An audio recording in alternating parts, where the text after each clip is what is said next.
Good morning, good morning, good morning, good morning, good morning mga idol. I miss you mga idol. I miss you ba ako? Kaway kayo muna Philippines. Kaway diba? Shout out po sa Batangas, sa Ilocos Norte, shout out sa Philippines. Mabuhay Philippines.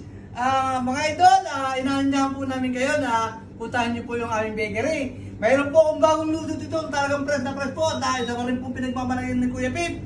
Wala pong iba kundi ito po, mainit na mainit po ito mga idol. Hango ko lang po nito. Inaanyahan po namin na try niyo po itong aming binangkal. At talaga po napaka-crunchy po nito mga idol. Talagang hindi po kami mamabayaran ito. Talaga po talagang nanghabol po ang lasa nito.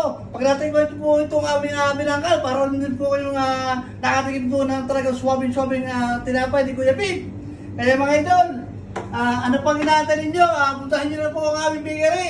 Dito lang po ang aming bakery ninyo matatagpuan sa Aldon.